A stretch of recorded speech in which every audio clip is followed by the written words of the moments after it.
Hello dear students, आज हम नया टॉपिक शुरू कर रहे हैं परमाणु का प्रतीक, आवेश व द्रव्यमान। तो आपने इंटर क्लास में अच्छे से पढ़ रखा है कि परमाणु का प्रतीक किस प्रकार से आउट किया जाता है। जैसे मेरी बात से मैं रिवीजन कर देता हूँ यहाँ पे। तो यहाँ पे परमाणु दर्शाने का तरीका है वो एक्स है जो प्रतीक चिन्ह बताता है, और यहाँ पे जेड और यहाँ पे क्या लिखते हैं ए।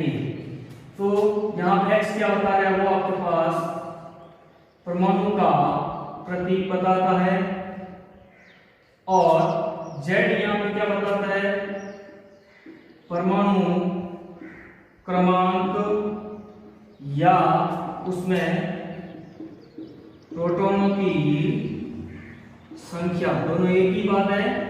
ठीक है, यहाँ पे जेड क्या बताएगा, या परमाणु क्रमांक है या फिर उसमें उपस्थित प्रोटॉनों की संख्या। और यहाँ पर ए आपको बताता है द्रव्यमान संख्या, द्रव्यमान संख्या को बताता है। तो इस प्रकार से अपन किसको, परमाणु के प्रतीक को रिप्रेजेंट करते हैं, जहां पे z क्या है, x क्या है, a क्या है, ये पता होना चाहिए। अब अपन जानते हैं, क्या जानते हैं कि द्रव्यमान संख्या a बराबर क्या होता है, प्रोटॉन प्लस न्यूट्रॉन।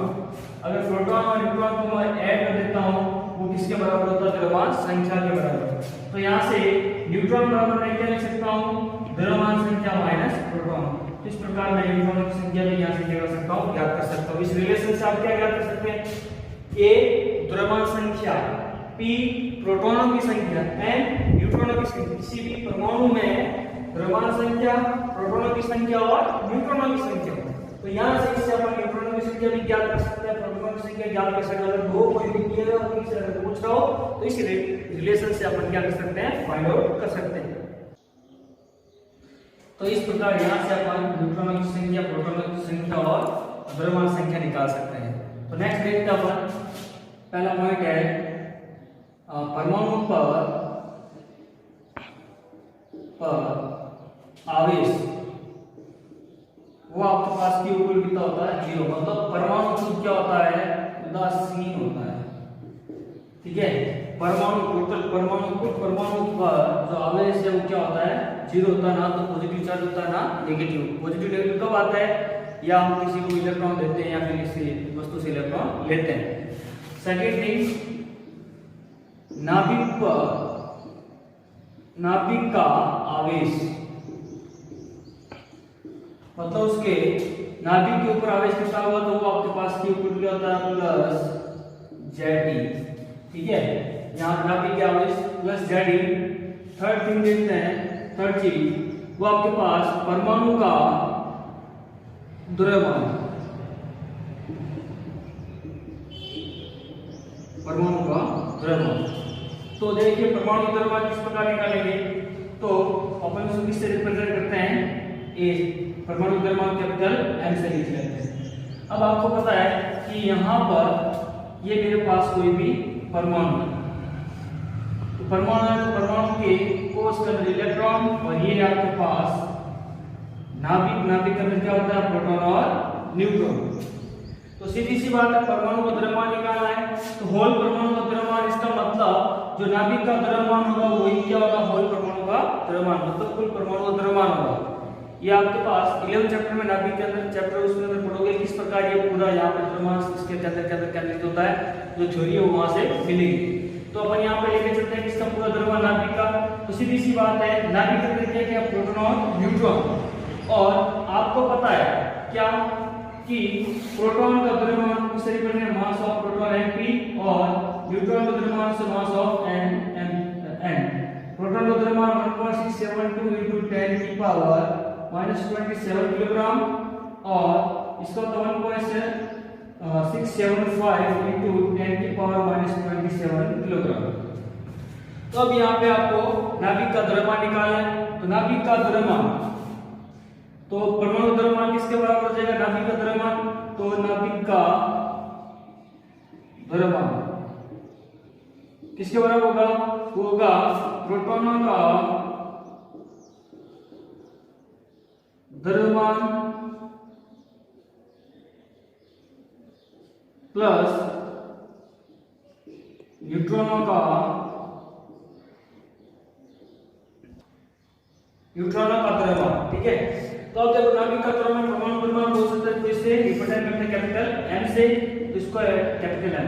अब प्रोटॉनों का द्रव्यमान, तो अब आपको पता है कि मैंने प्रोटॉन कितने, प्रोटॉन की संख्या मान ली P, N क्या है न्यूट्रॉनों की संख्या, P प्रोटॉनों की संख्या, और एक प्रोटॉन का द्रव्यमान आपको पता है किससे रिप्रेजेंट करते हैं, मास ऑफ प्रोटॉन है P से, और एक न्यूट्रॉन का द्रव्यमान किससे रिप्रेजेंट करते हैं, mass of M, neutron Mn से। तो कुल मैंने बोला किसके अंदर कितने प्रोटॉन है P, तो सभी प्रोटॉन का द्रव्यमान कितना हो जाएगा, हो जाएगा P into Mp प्लस इसी प्रकार सभी न्यूट्रॉनों का, न्यूट्रॉन की संख्या कितनी है N, और एक न्यूट्रॉन का द्रव्यमान Mn, तो सभी का कितना हो जाएगा, वो हो जाएगा आपके पास N into Mn, ठीक है। अब आपको यहां से दिख रहा है इस डेटा से कि मास ऑफ प्रोटॉन और मास ऑफ न्यूट्रॉन क्या है, नियरली इक्वल, मतलब दोनों का लगभग मास क्या है, बराबर है। इसमें फर्क है वो 0.003 का ही डिफरेंस है, ज्यादा नहीं है। तो इन दोनों के मास को क्या मैं बराबर लिख सकता हूं, बिल्कुल। मैं यहाँ पे मास ऑफ प्रोटॉन की जगह मास ऑफ न्यूट्रॉन यूज ले सकता हूं। तो मैंने यहाँ पे लिख लिया कैपिटल M बराबर P into Mp plus N into Mp, क्यों, क्योंकि मास ऑफ प्रोटॉन बराबर क्या होता है, मास ऑफ न्यूट्रॉन, लगभग बराबर। तो मैं मास ऑफ न्यूट्रॉन की जगह मास ऑफ प्रोटॉन लिख लिया, तो इसको मैंने क्या ले लिया R, तो यहाँ पे क्या जाएगा, मास ऑफ प्रोटॉन बाहर आ जाएगा, ठीक है। तो यहाँ पे क्या जाएगा P प्लस N, ठीक है, कॉमन आ गया। तो अब इसको नेक्स्ट यहाँ पे लिख रहा हूँ, तो कैपिटल M बराबर क्या हो जाएगा, मास ऑफ प्रोटॉन और P प्लस N, मतलब प्रोटॉन प्लस न्यूट्रॉन क्या होता है, द्रव्यमान संख्या A, तो ये मैंने लिख दिया A। तो M बराबर क्या हो जाएगा, A into Mp, मतलब किसी भी परमाणु का द्रव्यमान है वो क्या होगा, द्रव्यमान संख्या A को किससे गुणा करवा दो, मास ऑफ प्रोटॉन से गुणा करवा दोगे, तो आपको क्या मिल जाएगा, उस परमाणु का कुल द्रव्यमान मिल जाएगा, ठीक है। तो ये आपको फॉर्मूले याद रखना है। एक तो ये वाला फॉर्मूला कि ये न्यूट्रॉनों की संख्या, ध्यान रखना, ये न्यूट्रॉनों की संख्या है, न्यूट्रॉनों की संख्या है यहाँ पे, और द्रव्यमान संख्या है, प्रोटॉनों की संख्या। तो यहाँ पे ये मास बता रहा है, तो कुल मास क्या हो जाएगा, द्रव्यमान संख्या इनटू मास ऑफ प्रोटॉन। और यहाँ पे परमाणु पर आवेश वैसे ध्यान रखना क्या होता है, शून्य होता है। नाभिक पर आवेश क्या होता है, Q equal two plus Ze, क्यों, क्योंकि यहाँ पे परमाणु हमेशा उदासीन होता है। इस प्रकृति के अंदर कोई भी इलेक्ट्रॉन अपने आप पड़े ना तो लेता ना देता, उदासीन होता है। या तो आपको बाहर क्रिया करवानी पड़ेगी या रगड़ करवानी पड़ेगी, ठीक है। जैसे आप लोगों ने पढ़ा कि उनको रगड़ने से आवेश लेते हैं, उसी प्रकार वो बाद में आवेशित होता है, पहले हमेशा क्या रहता है, उसके ऊपर आवेश शून्य रहता है। तो ये चीज आपको ध्यान रखनी है। और इसके ऊपर कुछ न्यूमेरिकल्स है, वो अब यहाँ पे लिखते हैं। तो देखिए फर्स्ट क्वेश्चन है आपके पास, वो है 7 नाइट्रोजन 14 परमाणु का आवेश ज्ञात कीजिए। तो आपके पास ये परमाणु है, इसमें आपको आवेश ज्ञात करना है, परमाणु का आवेश कितना है वो आपको बताना है, ठीक है। क्वेश्चन नंबर सेकंड है 10 नियॉन 20 परमाणु के नाभिक का आवेश तथा द्रव्यमान ज्ञात करना है। तो क्वेश्चन को ध्यानपूर्वक पढ़ना है और इसको सॉल्यूशन करना है। और जो लास्ट क्लास में क्वेश्चन दिए मैंने 3 क्वेश्चन, उसका सॉल्यूशन इन आज की क्लास के क्वेश्चनों का सॉल्यूशन है वो अगले वीडियो में आपको सभी का साथ में मिल जाएगा, ठीक है। तो ये साथ में करते रहना है। तो ये क्वेश्चन आपको बैठ के सॉल्व करना है। नेक्स्ट कुछ आपके पास ऐसी चीजें मैं लिखवा रहा हूँ, जो लिखा आप नोट कर लीजिएगा, आपको पता होना चाहिए कि क्या होता है। आपको लिखवा भी रखा है 11th क्लास के अंदर। तो देखिए centi milli micro nano pico, ये आपके पास पूर्व लगन है, ठीक है। पूर्व लगन है जो किसी वर्ड के आगे आपको लिखे हुए मिलेंगे, इसका मीनिंग क्या होता है वो आपको पता होना चाहिए, ठीक है। तो देखो सेंटी स्मॉल सी से, मिली स्मॉल एम से, माइक्रो म्यू से, नैनो स्मॉल एन से और पिको स्मॉल पी से, सबके लिए स्मॉल का ही प्रयोग करेंगे। यहाँ पे लेकर ध्यान रखना सेंटी, मिली, माइक्रो, नैनो और पिको। तो देखिए सेंटी कितना होता है 10 की पावर -2, मिली 10 की पावर -3, माइक्रो 10 की पावर -6, नैनो 10 की पावर -9 और पिको 10 की पावर -12। मतलब जो 10 की पावर माइनस में आता है उनके लिए सबका सिंबल है जो स्मॉल लेटर में काम में लिया जाएगा, कैपिटल लेटर में काम में नहीं लिया जाएगा। एक तो ये हो गया। इस प्रकार आपके पास किलो, मेगा, गीगा, टेरा, ठीक है। इसका सिंबल होता है capital K, capital M, capital G, capital T.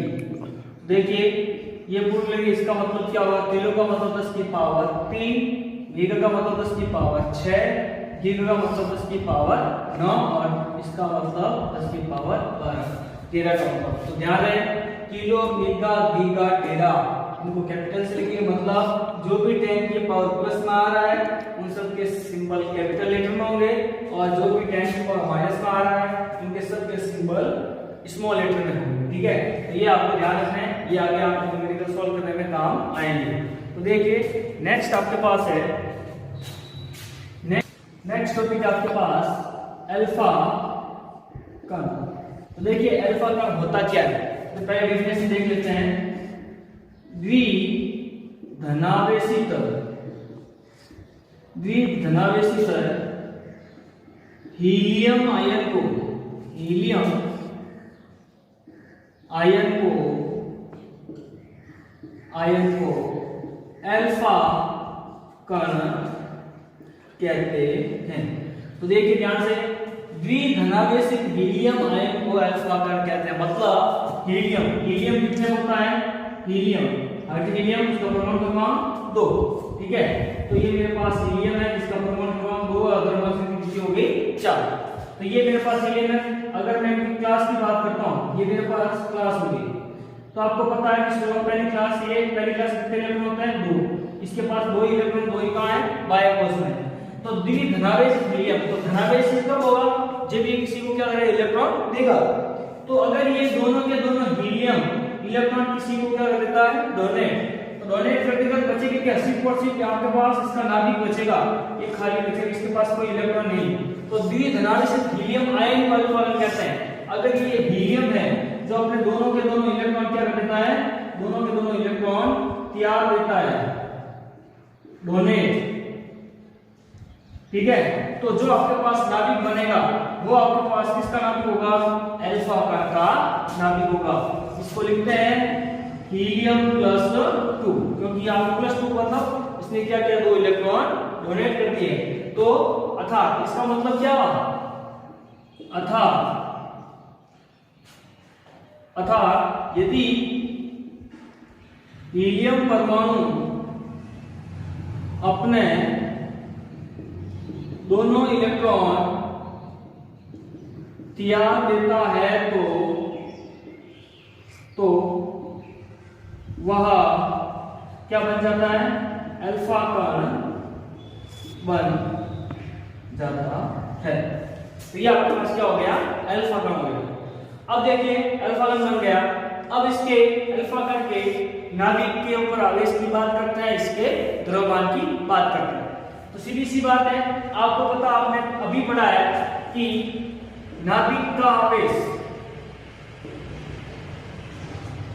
कितना होता है, Q बराबर क्या होता है, प्लस ZE। नाभिक का आवेश Q बराबर क्या होता है, प्लस का ZE, जहां पे Z क्या है, सिंबल ZA, Z परमाणु क्रमांक, परमाणु क्रमांक कितना है 2। तो यहाँ पे आवेश कितना हो जाएगा, Q इक्वल टू प्लस 2 और E क्या है, इलेक्ट्रॉन ऐसे लिख सकते हो, या फिर प्लस 2 इंटू E क्या मूल आवेश, मूल आवेश का मान 1.6 इंटू 10 की पावर माइनस 19 कूलम। तो Q बराबर कितना हो जाएगा, 2 1 3.2 इंटू 10 की पावर माइनस 19 कूलम। ये किसके ऊपर आवेश आ गया, इस अल्फा कण का आवेश, ठीक है। अब इसके द्रव्यमान की बात करते हैं।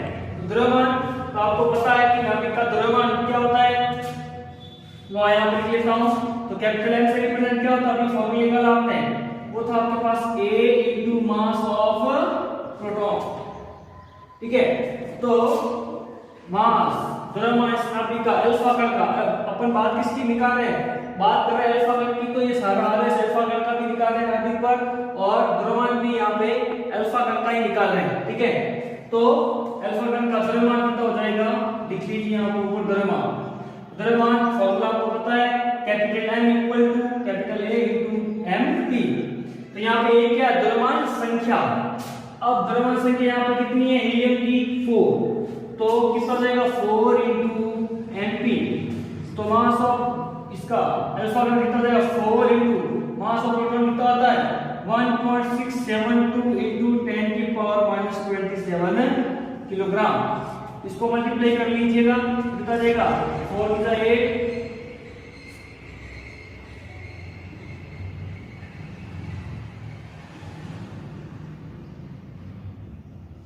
6.688 into 10 की पावर -27 किलोग्राम। ये किसका मास आ गया आपके पास, अल्फा कण का मास। तो यहां से अपन अल्फा कण होता क्या है, तो जो द्विघनावित हीलियम है उसी को अल्फा कण बोलते हैं। इस प्रकार आपके पास बनता है। अगर हीलियम कण है तो इलेक्ट्रॉन क्या देता है, तो वही हीलियम कण आपके पास अल्फा कण कहलाता है। वैसे अल्फा कण के नाभिक के ऊपर आवेश आपके पास इतना होता है और इसका परमाणु का द्रव्यमान कितना, अल्फा कण का द्रव्यमान टोटली कितना होता है, वो इतना होता है। तो इस प्रकार से ये आपके पास क्या था, अल्फा कण। देखिए अब नेक्स्ट टॉपिक है, वो कुछ इस प्रकार है, आवेश संरक्षण का नियम।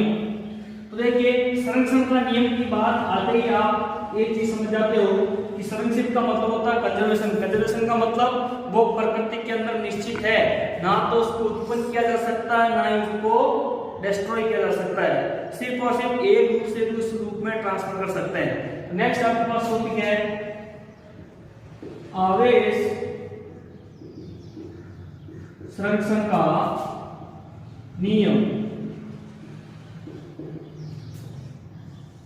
तो देखिए आवेश संरक्षण का नियम क्या होता है कि किसी भी वस्तु पर आवेश हमेशा क्या रहता है, संरक्षित रहता है। मतलब मैंने पहले ही बताया, जैसे मैंने परमाणु की बात की थी कि परमाणु पर आवेश कितना था, Q बराबर 0। क्यों, क्योंकि अभी उदासीन पड़ा है तो किसी भी प्रकार का ना तो कोई इलेक्ट्रॉन लिया ना दिया है, तो वो किस पर आदान प्रदान नहीं हुआ है, ठीक है, ना तो दिया इलेक्ट्रॉन ना ही लिया है, तो इसके ऊपर किसी प्रकार कोई आवेश नहीं है। तो आवेश संरक्षण नियम क्या बोलता है कि किसी भी वस्तु पर आवेश निश्चित रहता है, किसी भी वस्तु या निकाय का आवेश निश्चित रहता है, उसे एक वस्तु से दूसरे वस्तु पर स्थानांतरित कर सकते हैं। मतलब आप किसी भी वस्तु को लोगे, आवेश फिक्स रहेगा, ना तो उसको बना सकते हैं, ना ही उसको क्या कर सकते हैं, नष्ट कर सकते हैं। लेकिन ये जरूर बात है कि आप एक वस्तु से दूसरे वस्तु के ऊपर क्या कर सकते हो, आवेश ट्रांसफर कर सकते हो, ठीक है। तो किसी भी निकाय का आवेश है वो हमेशा क्या रहेगा, निश्चित रहेगा। जैसे मैं एक बात करता हूं, एग्जांपल लिख लीजिए, एग्जांपल लिखता हूं, मैंने लिया जैसे NaCl। तो NaCl किससे बनता है, अगर मैं रिएक्शन की बात करूं तो Na+Cl क्या बनेगा, NaCl। Na सोडियम, इसके ऊपर आवेश कैसा होता है, +1, क्लोरीन के ऊपर -1, ठीक है। तो अब यहाँ पे NaCl के ऊपर कुल आवेश कितना होना चाहिए, 0। तो यहाँ पे कुल आवेश कितना हो गया, +1 और -1 0। तो यहाँ पर भी क्या होगा, इसके ऊपर किसी तरह का कोई आवेश नहीं होगा, यहाँ पर भी इसका क्या होगा, कुल आवेश 0 होगा, ठीक है। तो मतलब कुल निकाय का जो आवेश है वो क्या रहेगा, एक निश्चित रहेगा। वहां पे एक से दूसरे ऊपर, एक वस्तु से दूसरे वस्तु को ट्रांसफर कर सकते हैं, लेकिन उसको उत्पन्न या नष्ट नहीं कर सकते हैं, ठीक है। अब कुछ न्यूमेरिकल्स है जो आपको दे रहे हैं, वो भी आपको सॉल्व करना है। दो न्यूमेरिकल क्वेश्चन से आपके पास यहाँ पे आपको सॉल्व करना है। देखिए पहला 1 माइक्रोकूलम आवेश में इलेक्ट्रॉनों की संख्या ज्ञात कीजिए। अब इलेक्ट्रॉनों की संख्या ज्ञात करेंगे, कैसे करना पता है, अब मैंने लिख दिया 1 माइक्रोकूलम, तो आपको उसके हिसाब से सॉल्व करना है। नेक्स्ट क्वेश्चन है 1 पिकोकूलम व 1 नैनोकूलम आवेश में इलेक्ट्रॉनों की संख्या तारीख याद करनी है। सेम वही सिर्फ आपको चाहे पिको नैनो कितना होता है वो लिख के यहाँ पे क्या करना है, सॉल्व आउट करना है। और ये सारे के सारे न्यूमेरिकल्स का सॉल्यूशन है, तो आपको नेक्स्ट वीडियो में जितने भी आपको दिए वो सॉल्व करके रखना, जिसके जितने आंसर सही हो गलत हो सारे एकदम अच्छे से बताना, ठीक है। तो यहाँ तक आपको करना है, बाकी अपन नेक्स्ट क्लास के